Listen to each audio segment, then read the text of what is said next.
I'm Simon Gwynn, brands reporter at Campaign, and today we've come to Just Eat's Global HQ in the City of London for the conversation with Barnaby Dawe, Global Chief Marketing Officer at Just Eat, and Jon Wilkins, Chairman of Karmarama.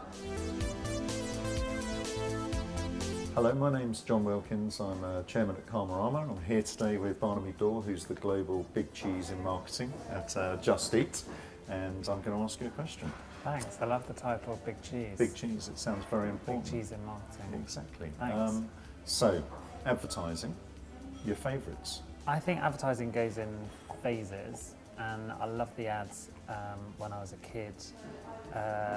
Do the shake and back, and then it went into sort of epic kind of Levi's 501 ads, Guinness ads with the horses, and then that one with Louis Armstrong kind of going through all the different worlds. And Nike did stuff like these sort of big filmic ads that I used to wait for. And now it's gone to slight sort of hodgepodge of either really shouty ads, American style, or beautifully crafted, wonderful ads, I guess like the John Lewis Christmas ad. So it's kind of real hodgepodge. I remember that era of the sort of magical stuff, and definitely my favourites would have been around that time, watch out, there's a Humphrey about, which I remember was for the Milk Marketing Board, but I seem to remember Unigate or somebody was involved in that, and I still love those straws to this day. And then the other one that I was particularly fond of was Mash Get Smash. Oh yes, Yeah, brilliant. I really like that. Love And that. in fact, it got me hooked on advertising. My first ever advertising job was at BNP, and I found out they made a lot of those ads when they gave me a VHS at Christmas with them on. And that was quite a deep moment for me, making the whole family sit down and watch these old ads. But that era of magic, I think, is much needed, I think, actually. And we've tried to do that with our Just Eat ad. Yeah. That's out at the moment. Which I think Sprinkling a is- bit of magic. Yeah, and it's great. And it tells the story of the company, and it's kind of inspiring, and it's fun at the same time. It's escapism. It's what advertising is great for. What's the one thing you would change about your job, Jon?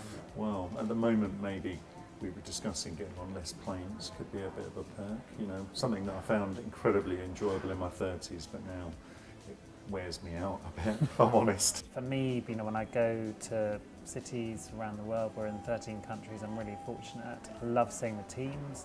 There's nothing like that, getting to understand the lay of the land. And then also I really like going to see restaurant partners. So we've got 80,000 restaurant partners all over the world. And no matter where you are in the world, it's a really difficult job for them to do. It's tough. And no matter what sort of scale of budget the restaurant's appealing to, the thing that unifies all of them is this passion for food. So even if in this tiny kebab shop somewhere, or even if they're in a Michelin-starred place, they still love their food. They're so proud of it. It's amazing. Yeah. So I really like that, and that's I feel very privileged to get a look inside what goes on in a And restaurant. you're still in good shape for a man who's visited 80,000 restaurants. So, I run, I don't take You the run plane. between them, that's good. And have you been anywhere exciting recently? Anywhere that you'd like? Well, interestingly, it wasn't for, well, it was sort of for Just Eat, but I'm on the Marketing Academy Fellowship this year, which is great. Congratulations. Thank you very much. And they have an outpost in Kitzbühel in a ski resort. And on the one hand, it was amazing. We had these incredible people come in and talk about their business or about business. And I was surrounded by incredible other fellows from great brands. And on the other, it was awful because I'm a massive ski fan and I had to look out the mountains, seeing the snow fall on one of the best years the Alps has ever seen and not be able to go skiing. It was punishment. How about you? Where have you been? Well, I'm a bit more of a sun seeker, so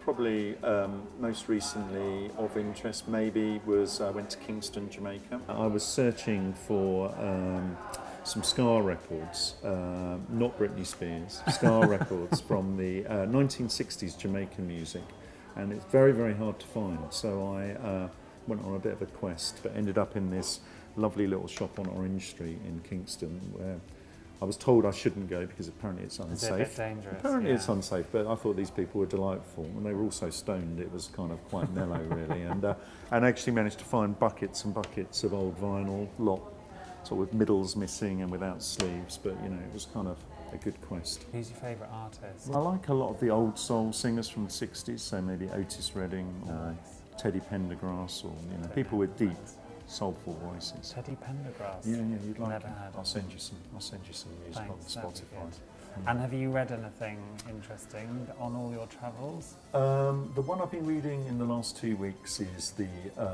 Fire and Fury, the Trump behind the scenes Wolf book, and I must admit it is worth reading purely because if you were a Hollywood writer and you were saying, I want to create a dystopian future that nobody will believe, where everything is ridiculously over the top to scare the crap out of people about the future, this would be the book. Although I find him extraordinary and abhorrent in some of the things he does, I do think there's this underlying theme of, people voted for him. There's this massive swathe of people who think they're not being listened to. And it doesn't mean I sympathise with him, but I do think we need to be careful that, we are part of the, I guess what they would see as ruling classes, and that their lives are very different to ours. And I do think there's this huge dissonance between that. And actually the same in the UK with Jeremy Corbyn for very different reasons. It's that same, they're selling idealism that probably doesn't exist, but there's this huge groundswell of opinion that's very different to ours. I mean, interestingly, our guy wears sort of Hessian shirts and slippers, and their guy's a billionaire with gold taps in his bathroom and toilet. Yeah. So That both appeal to the masses. both appeal to the Quite masses. interesting. Yeah. So, what's the best bit of advice you've ever received? Never do an interview with Jon from Karmarama. That hurts. That hurts. Do you want my real best piece of advice? Not really. No. To be honest, I think we're done. After that, we're done. Thank you, then. Thank It's been you a great very much. pleasure spending time with you, Yeah, as thank always. you. Happy travels. Thank you.